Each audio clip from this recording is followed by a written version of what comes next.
My name is Delvene. Let's do a little introduction. So I am a puppeteer. I do like ventriloquism, kind of moving mouth puppets, also make puppets, build a little bit, shadow, everything. And I run a company called Littlecrowns Storyhouse. And it's a specifically children's puppetry company aimed at up to about 7 to 10-year-olds, but under 70, so kind of like the primary age group. And we focus a lot on educational content, and we also focus a lot on diverse puppets as well, and making sure we're showcasing the right image with inclusion too. And how did I fall into puppetry?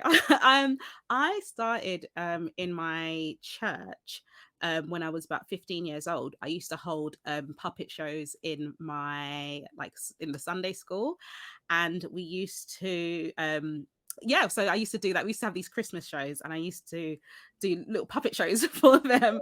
And then that's how and everyone reacted in such a positive way. And I was like, oh my goodness, like this could be a thing.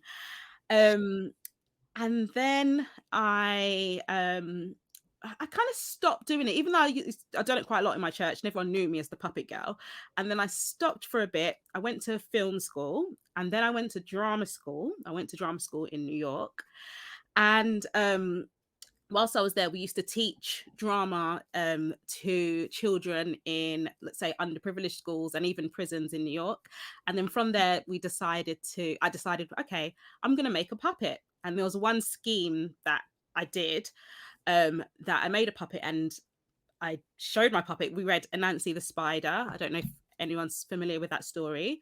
And I used the puppet for it. And I was like, why did I ever stop doing puppetry? Like, why? Like, I should have been doing this all along.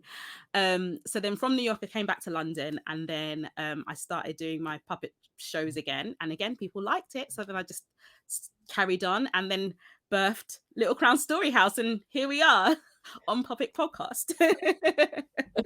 So cool. And that's a journey, like to go to New York and just, and it's so cool to just see that you get a crush for puppetry at some point. Do you have like a specific moment, or maybe a TV show or something you could say it's my influence, it's helped me to get into this? Yeah, I mean, you could say obviously the Muppets are just a classic, and we all love them, especially growing up.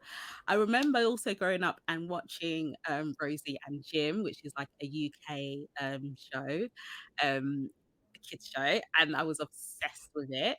Um, and yeah, there was so many other like shows that I used to watch. I would say more the Muppets and Rosie and Jim were like my primary shows that I loved. And I'm trying to think if there was like there was a performance that I went to. There's a church called One Way UK, and they do a lot of like church puppetry, Christian puppetry, and they have a conference every year.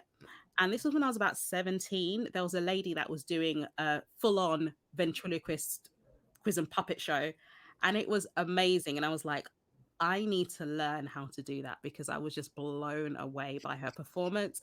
I don't know her name. It was just like, I was just wow. She had a whole set, and she was just talking to this puppet, and it was just such an eye-opening experience. It was great. And I think that's when I had that moment that this is kind of what I want to do.